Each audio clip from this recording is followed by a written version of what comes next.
न- नमस्कार दोस्तों, अभी हमारे साथ किंजल है। आइए हम किंजल से बातचीत करते हैं और जानते हैं किंजल से 5 केस के बारे में और उसकी खास सहेली के बारे में।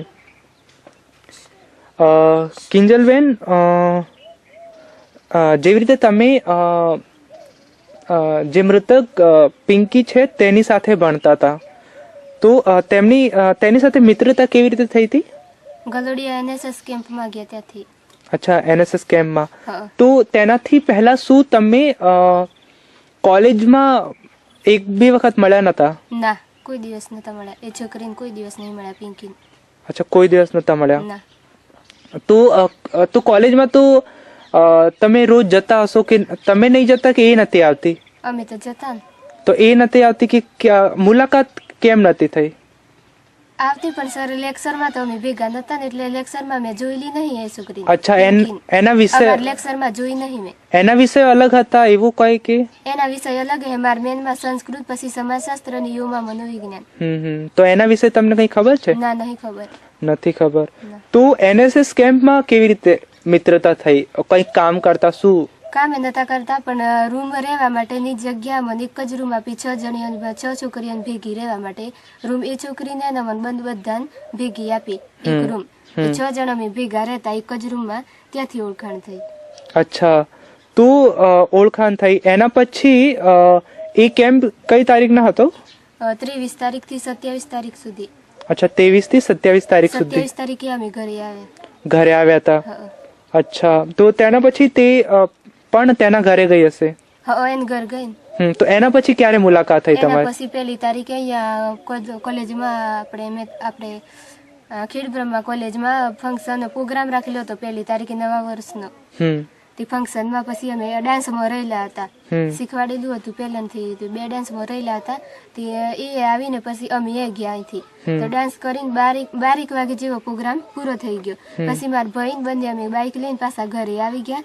ને એ દિવસે એને અંદાજ 6-7 વાગે જેવો ફોન કર્યો, કિંજલ કે મારે તો એક્ઝામ આપવા ગઈ કે મોડું થઈ ગયું, તે તું મને લેવા આવે એમ કહેતા. મેં પપ્પાને પૂછ્યું. તે પપ્પા કહેતા રાત્રે છોકરી ક્યાં જાય તો જો તો લઈ આવો એમ કહેતા. પછી અમે ગયા તો એક છોકરો હતો એની જોડે. એ પોસમોડાનો હતો, રાજુ. એ રાજુ કહેતો પિંકીને લઈ જાઓ ને, હું નહીં આવતો એમ. ત્યાં મેં કીધું, મારા ભાઈએ કીધું, એ પિંકીએ કીધું કે તું એ હેડ એમ. ના કે હું નહીં આવતો ને, મારે તો વાદરણ જવું હોય તે મૂકવા આવો એમ કહેતો. મારા ભાઈ કહેતો. પછી મારા ભાઈ મૂકવા ગયો. અમારા ઘેર આવતો નતો એ છોકરો રાજુ. તે મૂકી આવ્યા ને પછી 3 ભાઈ બુન અમે ઘરે આવ્યા. ચણિયા ચોરી પહેરીને જ આવી. તો રાજુને મૂકવા કે ટાઈમ ઉપર ગયા? એ જ વખત. તો તમે એટલી વાર ચાર ગયા કે? ના, તો આ 2 જ ગયા. અમે બંને ઉભેલા હતા. ખેડ ઉભેલા હતા. તો પછી તમે ઘરે આવતા રહ્યા? પછી એને મૂકીને એ છોકરાને મૂકી આવ્યા ને પછી મારા ભાઈ આવે ને અમે પાછા 3 ભાઈ બુન ઘરે આવ્યા. એના પછી તો ઘરે આવીને એને મારા કપડા બદલ્યા.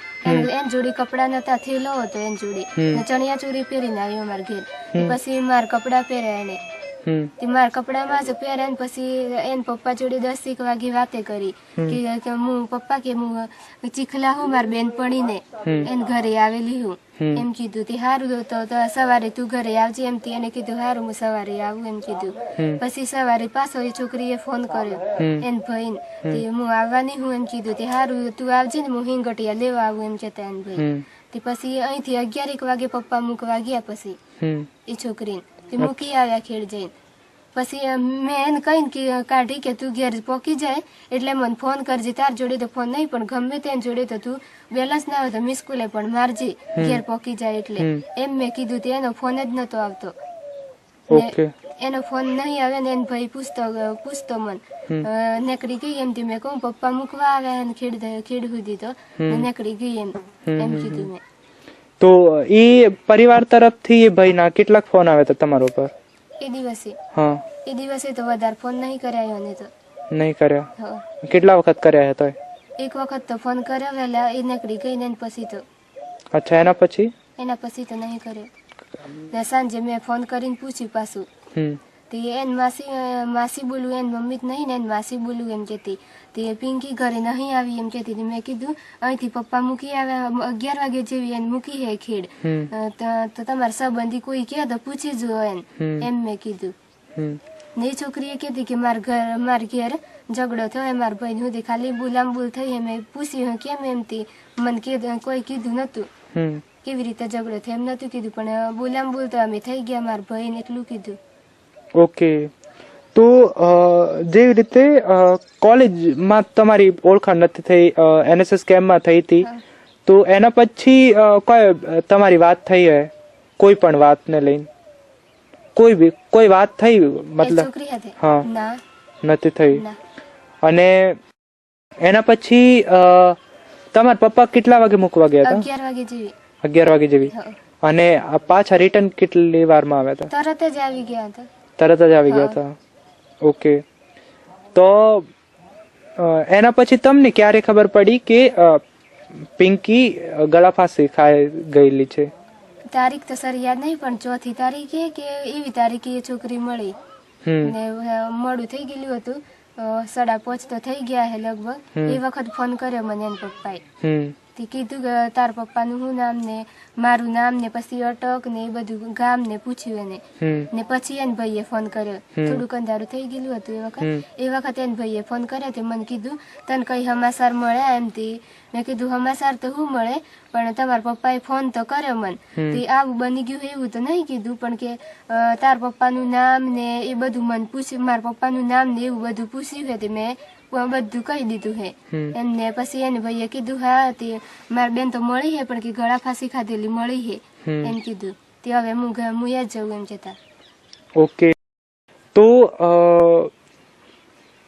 પછી એક હું પ્રશ્ન પૂછવા માંગીશ કે હવે આપણે માનવા જેવી વાત પણ નહીં, કોઈ પણ છોકરી 7 દિવસ કે 3 દિવસ સાથે રહીને મિત્ર બની જાય અને કોઈક ના ઘરે મતલબ જવાનું ડિસાઈડ ત્યારે કરે જેની ઘણા ટાઈમથી મિત્રતા હોય, તો તમને જ કેમ એ વ્યક્તિ પિંકીએ તે કરી કે ના મારે તમારા ઘરે આવવું હોય?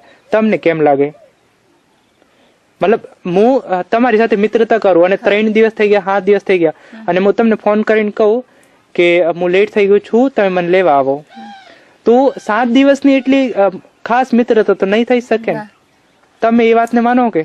તો તમને મતલબ શું લાગી રહ્યું છે?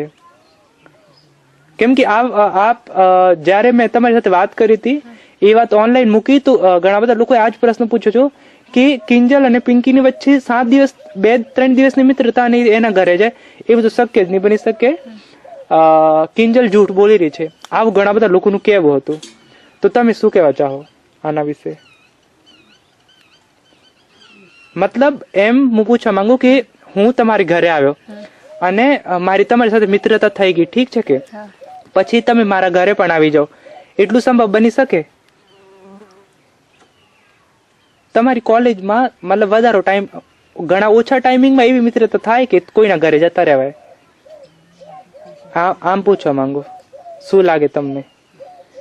મતલબ એની કોઈ ખાસ બીજી બેનપણી પતો હશે ને, તો એના ઘરે કેમ નહીં ગઈ, તમારા જ ઘરે કેમ આવે? હા, તો એ ઘણા બધા લોકોનું પૂછવું એમ, તો શું કહેવા ચાહો એના બદલે?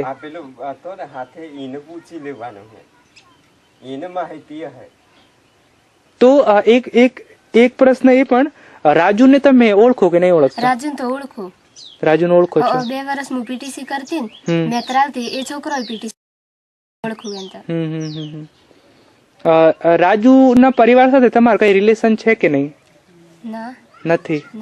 અચ્છા, રાજુને ઓળખો છો અને રાજુને ઓળખતા હતા. અને શું નામ છે? પિંકીને તો પછી ઓળખાણ થઈ કે? પછી ઓળખાણ થઈ. ઠીક છે.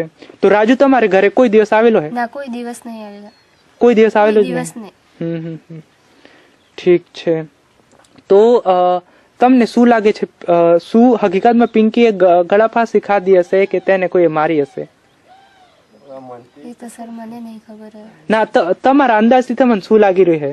અંદાજ કોઈ લગાડવાનું કહો, લગાડવાનું કહી રહ્યો શું હશે? આમ એવું તો ખબર સર. ના તમારા અંદાજથી તમે તમને પૂછી રહ્યો શું તમને લાગે એમ કોઈ લાગે એમને એમ તો ગળા ફસી કેમ છે હા એન હા પૂછ કહો શું લાગે તમને એને ગળા ફાંસી ખાધી હશે કઈ રીતે ફસી ખાય એમ કઈ ગળા ફસી તો નેસ ખાતી હે સર. ઠીક હે તમને કોઈના ઉપર શક હે શક તો મને તો કોઈની ઉપર નહીં. રાજુ ઉપર કે તેમની ફેમિલી ઉપર કે પછી એનએસએસ કેમ્પમાં કોઈની સાથે તેમનો ઝઘડો થયો કે કોલેજ ના, ઝઘડો તો કોઈ જોડે નહીં થયો છોકરો. નહીં થયો ના એનએસ કેમ્પમાં નહીં થયો. નહીં થયો ના. રાજુ ના વિશે તમે શું કહો રાજુ અને એના બંને વચ્ચે કઈ ચાલતું કે એવું કઈ નક્કી જ તો નહીં ખબર પણ એને પહેલા તો મેં જેને અમે લેવા ગયા ને એ દિવસે જ અમે ભેગા તો જોયા હે. અચ્છા એક માહિતી મને એમ પણ મળતી કે એ બંને છે ને એ દિવસ ઈડર ગયેલા હતા એવું કઈ ના એવું તો કશું ખબર નહીં. અને એક જમાપતિ ક્યાં ગઈ અમદાવાદ ગઈ હું એમાં મને તો કીધું એને તો. ઓકે ને મારી મમ્મી એ પૂછ્યું નહીં અમે તાપતા ને હળગાવીને દેવતા હળગાવીને ખાધું ને પછી મમ્મીએ પૂછ્યું એક્ઝામ તાર કે હતી તે મમ્મીને કીધું કે અમદાવાદ હતી એમ. ઓકે તે હેણાની એક્ઝામ આપવા ગઈ એમ તો પૂછ્યું ને ક્લાર્ક ની એમ કેતી કલાકની एग्जाम ठीक है। तो दोस्तों हमारे साथ अभी किंजल बनी थी और किंजल ने बहुत सारी बातें बताई है जिनको मैं आप को यही बताना चाहूंगा कि किंजल का कहना है कि वो एनएसएस कैंप से पहले नहीं जानती थी पिंकी को और उसके साथ जो राजू नाम का लड़का था जिसे वो 2 साल पहले से ही जानती थी जो कि पीटीसी कॉलेज में वो जब पढ़ाई करती थी तब उससे मुलाकात हुई थी। राजू किंजल के घर भी कभी नहीं आया ये भी उसका कहना और साथ ही साथ में पिंकी ने आत्महत्या तो की ही नहीं होगी उसे किसी ने मारा होगा ऐसा भी किंजल का कहना है। इसके आगे मैं और भी कुछ लोगों से बातचीत करूंगा खासतौर पर किंजल के पापा से भी और उसके भाई से भी वो क्या कहते हैं वो भी आप तक पहुंचाऊंगा। तो आप इसी तरह बने रहिए आपके अपने दोस्त विनोद के साथ कोटड़ा टाइम्स.com में। नमस्कार।